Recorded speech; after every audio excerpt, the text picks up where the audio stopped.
أشرف الأنبياء والمرسلين وعلى آله وصحبه أجمعين. سبحانك لا علم لنا إلا ما علمتنا إنك أنت العليم الحكيم. رب اشرح لنا صدورنا ويسر لنا أمورنا واحلل عقدة من ألسنتنا يفقهوا أقوالنا. ربنا زدنا علما وارزقنا فهما. رب يسر ولا تعسر. رب تمم بالخير. أما بعد. Pertama sekali kita buka majlis kita dan bacaan umul kitab Al-Fatihah.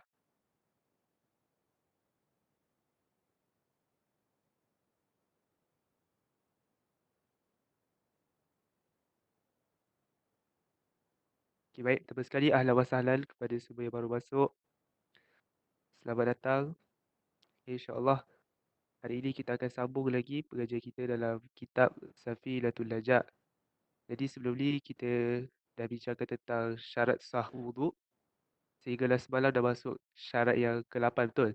Dan hari ini kita akan masuk syarat yang ke-9 dan ke-10. Okay, sebelum tu seperti biasa, peringatan seperti biasa. Ah, Kalau suara tak jelas ataupun tersekat-sekat, boleh bagi tahu terus dekat chat. Dan macam biasa juga, kalau ada sebarang soalan ke apa, boleh terus tanyakan, pada chat. Tapi insyaAllah soalan tu akan dijawab pada akhir sesi. Kita habiskan semua bacaan dulu. Kemudian pada akhir sesi, ada soalan kita akan jawab. Ketika sesi pembacaan nak tanya boleh, tapi akan dijawab pada akhir sesi. Okey. Okay, rasanya tanpa buang masa, kita mulalah bacaan kita pada hari ini. Bismillahirrahmanirrahim. Qala al-musannifu rahimahullahu ta'ala wa nafa'ana bi'ulumihi fid daraini wa ja'alana minal mukhlisin bi qiraatihi amin. Wa dukhulul waqti wal muwalatu lidaibil hadathi. Wa dukhulul waqti wal muwalatu lidaibil hadathi. Dan dukhulul waqti, masuk waktu. Ini untuk syarat sah wuduk ya. Masuk je waktu. Dan mualat, berturut-turut.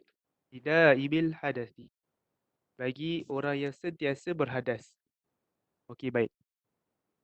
Untuk dua syarat yang terakhir ni, dua syarat yang terakhir ni yang kita akan baca pada hari ini ni, dukhulul waqt dengan mualat ni adalah dua syarat yang khusus untuk mereka yang daibil hadathi sahaja. Mereka yang daibil hadathi maksudnya apa? Mereka yang sentiasa berhadas.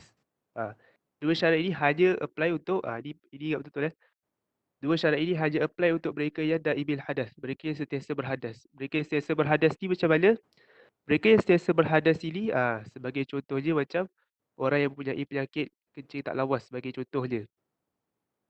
Sikit-sikit, sekejap-sekejap ada sikit air kencing berlitik. Sekejap-sekejap ada air kencing yang berlitik. Sekejap-sekejap ada air kencing yang berlitik. Jadi mereka ini bagaimana?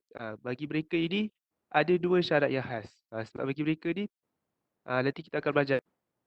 Okay, syarat kita akan belajar perkara-perkara yang membatalkan wuduk. Antara perkara yang membatalkan wuduk ialah apa, jikalau ada apa-apa yang keluar daripada kubul dan dubur, dia akan batalkan wuduk. Jadi untuk mereka yang mempunyai penyakit kan, seperti mereka yang daibil hadas ni kan, mereka yang sentiasa berhadas. Sebagai contoh macam tadilah, mereka yang ada penyakit kecil tak lawas. Kejap-kejap ada air kecil berlitik, kejap-kejap ada air kecil terkeluar kan. Macam mana mereka ni? Bagi mereka ini ada dua syarat khas untuk mereka. Dan termasuk juga dalam golongan daibil hadas ni ialah golongan wanita yang istihadah, mustahidah. Mereka golongan wanita yang istihadah. Golongan wanita yang istihadah ni, dalam masa mereka ni, darah tu sekejap-sekejap ada titik keluar, sekejap-sekejap ada keluar. Itu mereka yang istihadah. Ah, Jadi first sekali syarat bagi mereka yang daibil hadas ini ialah pertama, dukhulul waqti.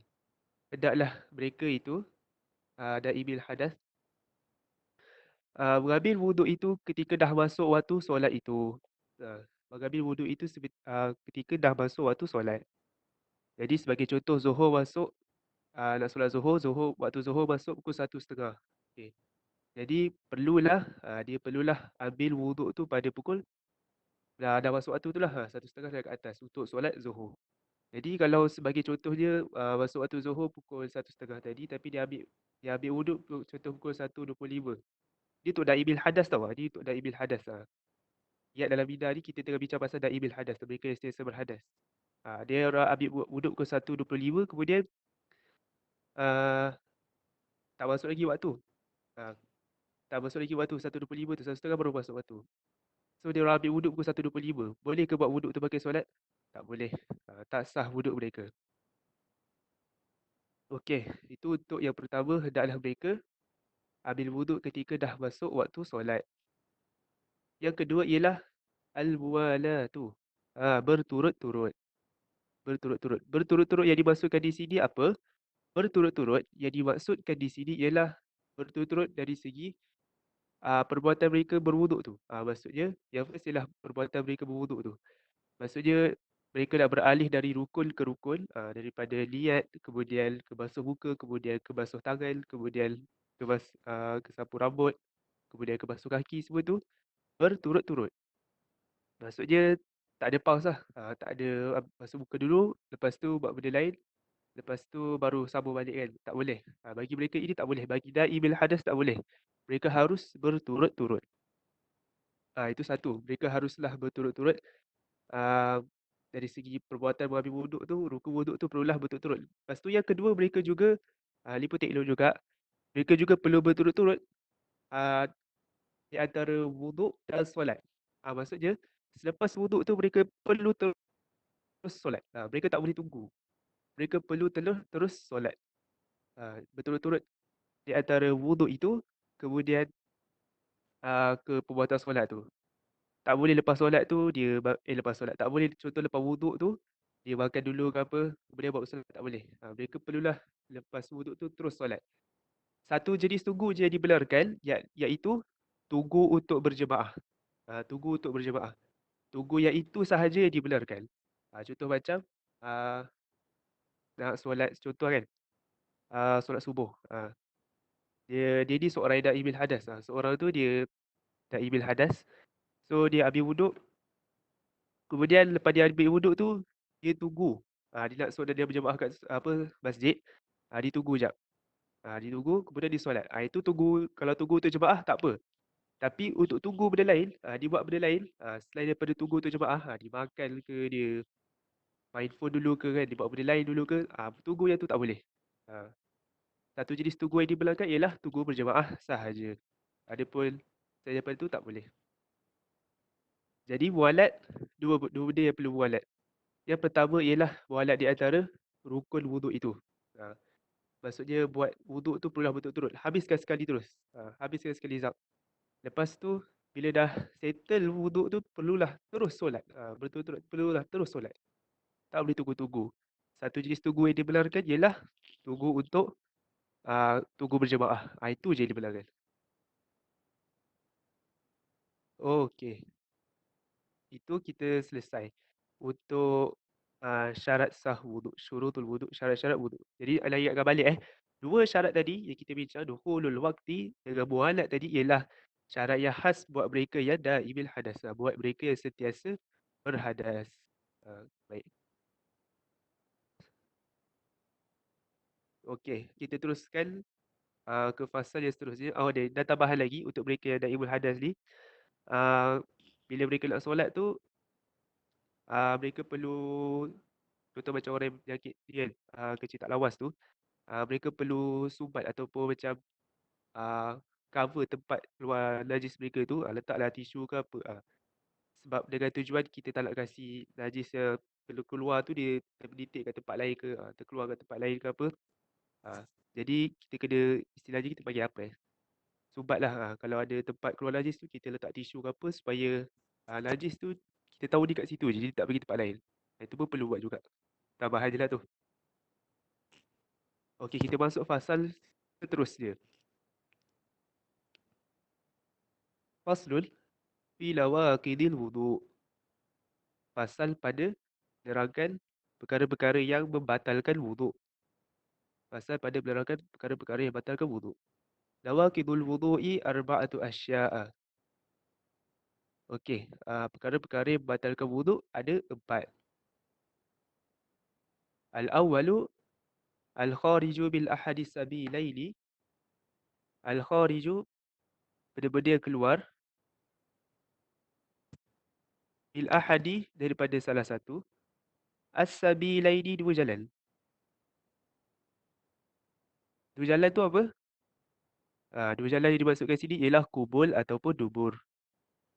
Kubul ataupun dubur. Apa-apa sahaja yang keluar daripada dua jalan itu, kubul ataupun dubur, rihul, seperti angin, au ghairuhu ataupun benda selain daripada itulah. Maka dia membatalkan wuduk. Illa kecuali al-bali. Bali, air bali.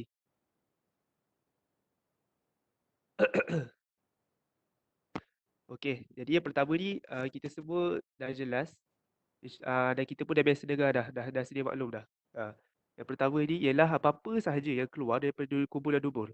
Hatta angin sekalipun yang keluar daripada dubur kita pun masih lagi dikira membatalkan wuduk. Angin yang keluar daripada dubur tu maksudnya apa? Ada kata lain kentut lah. Ah, dan contoh kan, apa-apalah.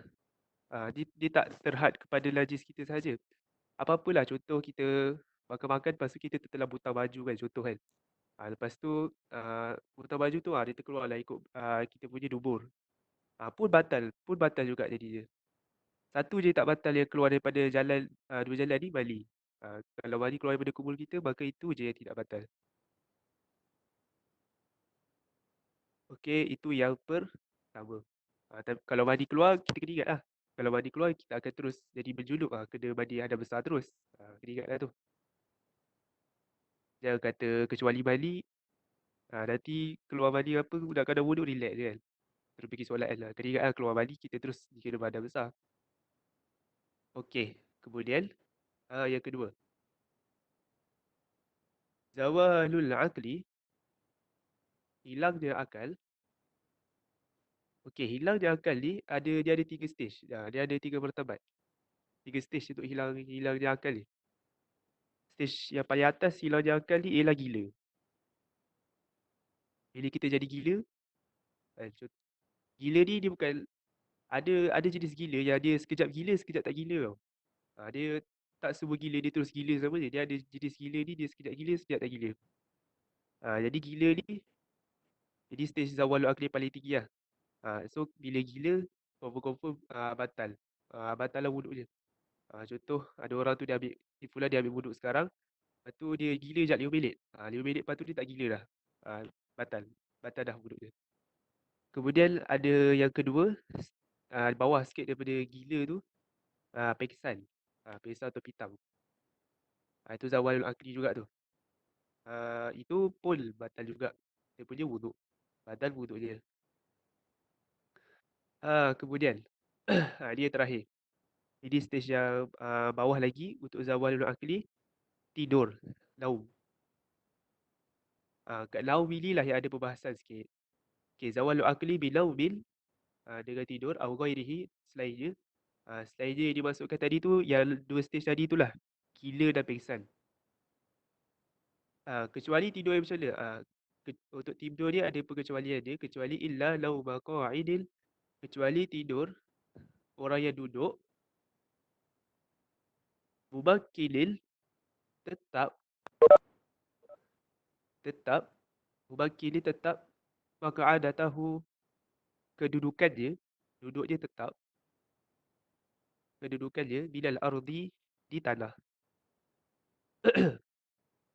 Di tanah. Okey. So, kita dah bincang tadi lah. Zawalul akli, hilangnya akal tadi. Gila, pengsan, confirm batal wuduk dia. Untuk tidur, ada pengecualian dia.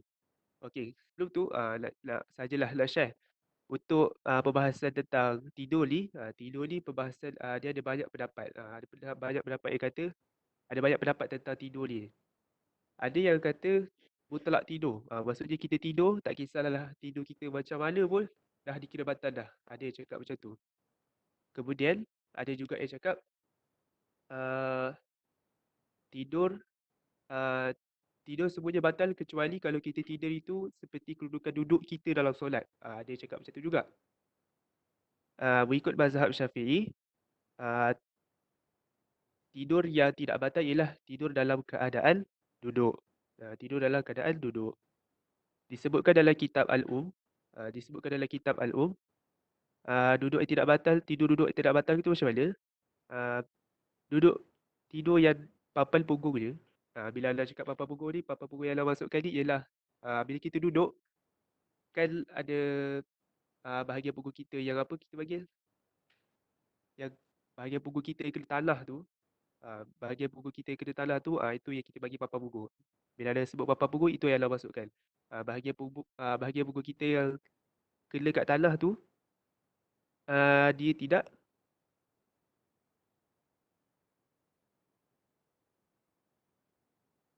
bahagian punggung kita yang terkena dekat tanah tu, dia tidak bergerak dan tidak beralih, tidak terangkat. Tidak teralih dan tidak terangkat. Bahagian punggung kita yang menempel dekat lantai tu, ah, tidak bergerak, tidak terlalih dan tidak terangkat. Macam tu. Dan tidak bersandar. Tidur duduk dia tu tidak bersandar. Disebutkan dalam kitab Al-Um macam tu. Jadi selagi mana kita duduk tu, papan punggung kita tu, kita tidur duduk tu, papan punggung kita tu tetap, kat atas ni kita nak bergerak tersenggut macam mana pun tak kisahlah. Yang penting papan punggung kita ni kekal stay. Dia tak terangkat. Kalau contoh macam kita tidur duduk, lepas tu kita punya tersenggut ke hadapan tu sampai buatkan kita apa? Apa kita panggil Ter terkedepan lah macam tu kan. Sampai terangkat sedikit papan punggung tu, kalau begitu maka batal. Sebab papan punggung dia dah tak stay dah ketika itu. Itu. Dan tidurnya tak boleh bersandar. Ini yang disebutkan dalam kitab Al-Um. Tapi untuk yang ulama untuk tidur ni dia ada banyak pendapat. Yang kita pakai yang ini. Jadi bila dikata lau maqa'idil mumakkidil maq'adatahu minal ard, tidur yang tidur duduk yang tetap, kedudukan di atas tanah, maksudnya macam tadi itulah papan punggung kita tu, yang boleh pegang lantai tu tidak terangkat dan tidak teralih. Tidak terangkat dan tidak teralih. Stay je macam tu. Ada pun tidur yang selain daripada itu, baring, melentang dan berdiri dan sebagainya, semua tu yang lain dikira batal. Yang lain semua itu dikira batal.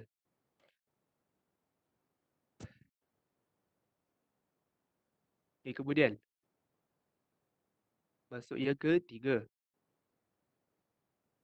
Yang ketiga, iltiqa'u basyaratai rajulin wa imra'atin.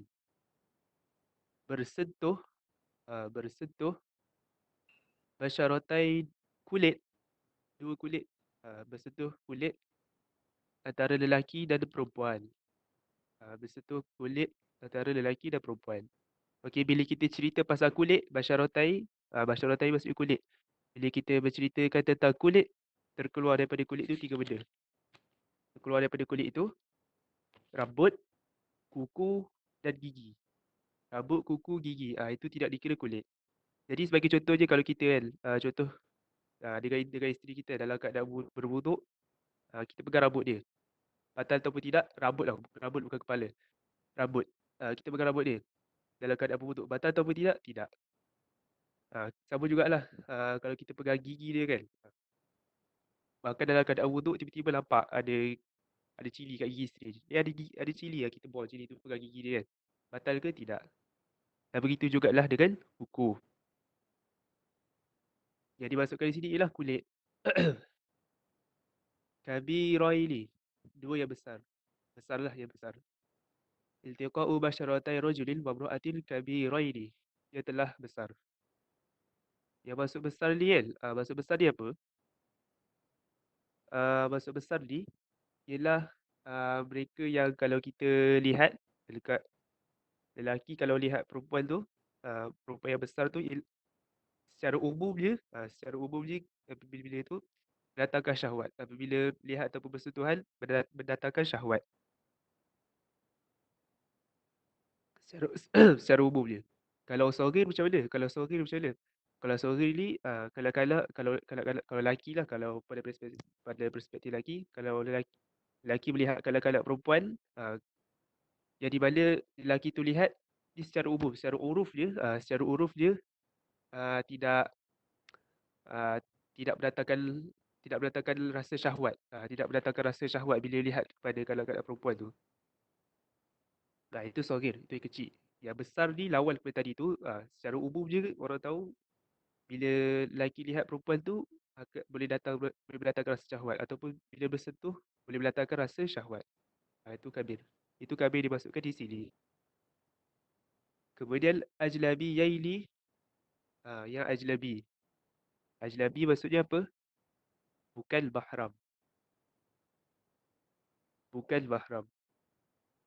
Mahram maksudnya apa? Mahram maksudnya orang yang kita haram kahwin. Orang yang kita haram kahwin. Itu mahram. Maksud ajnabi bukan mahram. Bil ghairi ha'ilil. Tanpa ada pelapik ataupun penghalang.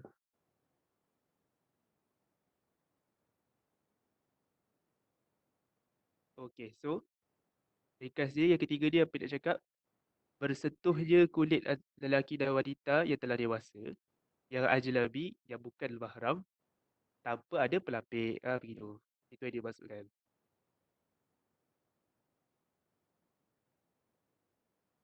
Wallahu ta'ala alam wa a'lam.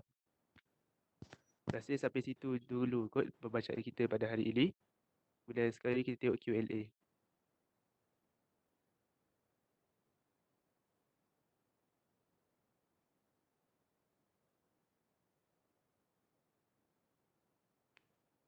Naibul hadas, kalau masa tunggu jemaah tu main phone sekejap sementara tunggu iqamat tak apa kan?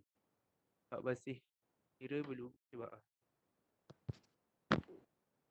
Boleh ke? Boleh kot. Tanya Izam. Izam, tahu jawapan dia?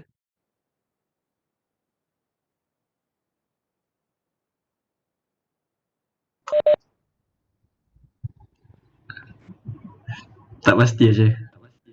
Tak Tak tahu. pasti. Lah pun tak sure. Tak berani nak jawab. Tapi wallah alam tak berani nak jawab, malah jawab. Lain ada soalan lain? Muzammil tahu Muzammil. Muzammil adik. Muzammil?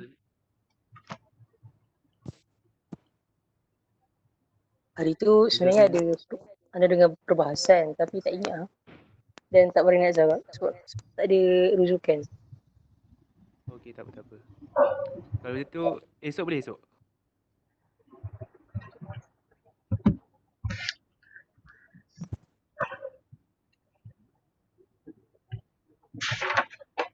Muzammil? Oh, Muzammil. Ya. Esok boleh esok? Kalau InsyaAllah minta nanti terangkan kalau ada esok boleh? jawapan kita kalau ada Okey, jawapan boleh, boleh, kita boleh. update balik. Okey. Okey, lain ada siapa yang ada soalan lain?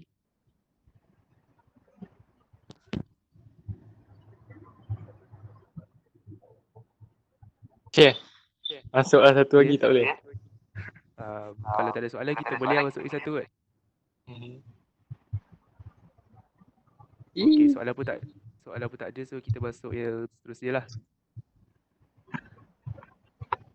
Sekejap ya. Okey. Kita masuk yang last ni lah. Ar-rabi'u, yang keempat. Masu qubulil adabiyyi au halaqati duburihi bi batli rahati au butulil asabi'. Masu qubulil adabi, menyentuh kemaluan adabi ala adam. Dalam arti kata lain manusia. Menyentuh kemaluan ala adam, manusia lah. Maka terkeluarlah daripada ala adam ni kemaluan yang selain manusia lah. Hewan-hewan lain kita pegang kan. Dia punya kemaluan tu tak apa. Yang tak boleh yang batal di sini ialah adami, manusia sahaja. Au halaqati duburihi, ataupun halaqah dubur, lubang dubur dia. Tapi pegang itu pegang dengan apa? Bibatli rahati. Bibatli rahati dengan maksud telapak tangan kita. Bibatli rahati, telapak tangan. Au ataupun butulil asabi', butul perut jari kita. Macam mana nak tahu perut jari kita? Telapak tangan kita kan. Telapak tangan yang ni lah. Ni kita bagi telapak tangan lah. So kalau butulil asabi' pula macam mana kita nak tahu butulil asabi'? Kita buat macam ni.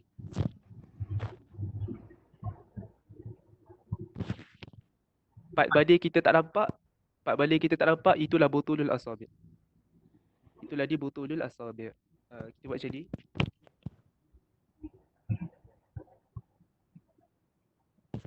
Part jari kita tak nampak tu, itulah butulul asabi'. Kalau kita part yang tak nampak tu ialah part yang tak nampak tu lah kita guna untuk sentuh kubul adabi tu, itulah yang akan batal. Jadi contoh, sebagai contoh je kan, kita ada adik lelaki kan, nak pergi kencing kan.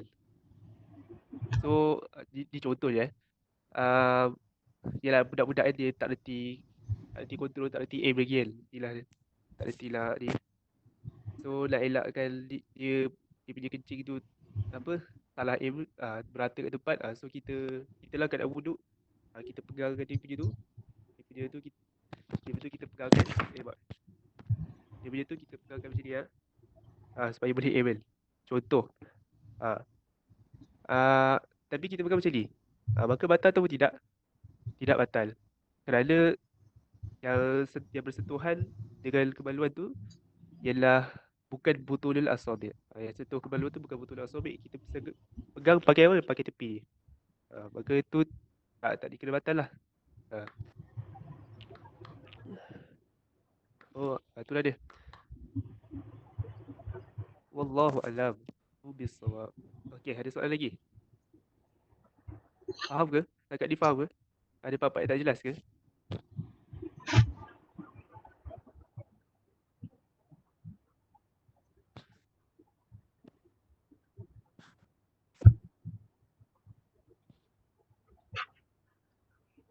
Semua jelas Semua jelas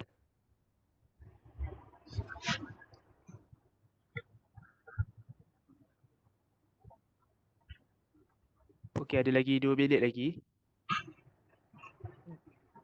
Last open. Ada soalan? Rasanya ada masalah lah kot, sebab perkara membatalkan wuduk kita pun dah biasa, dah belajar daripada kecil dulu kan. Rasanya insya-Allah tak ada masalah lah kot.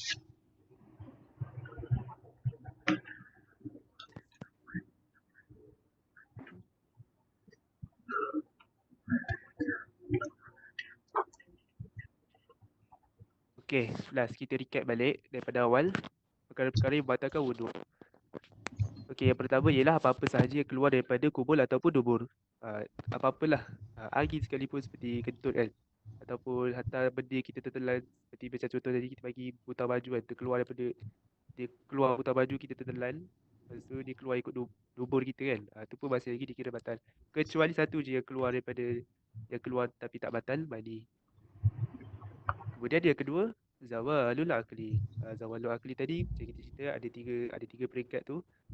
Yang paling atas gila batal, kemudian pengsan pun batal, kemudian tidur ada pengecualian dia.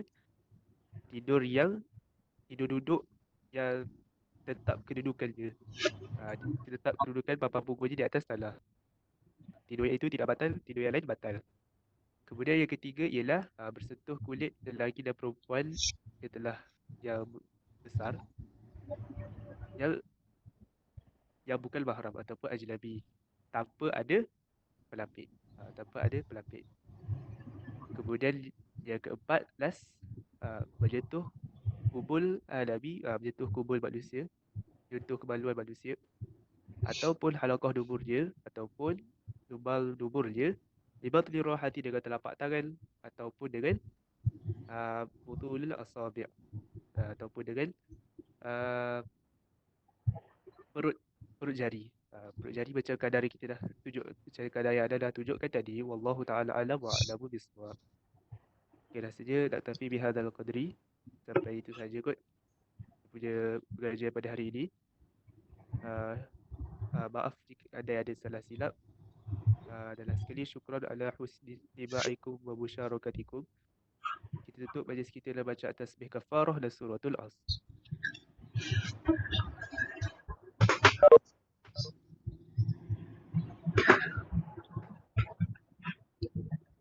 Okey, semua boleh leave. Wabillahi taufiq wa hidayah. Assalamualaikum warahmatullahi wabarakatuh. Ma'assalamah wa ilal liqa'.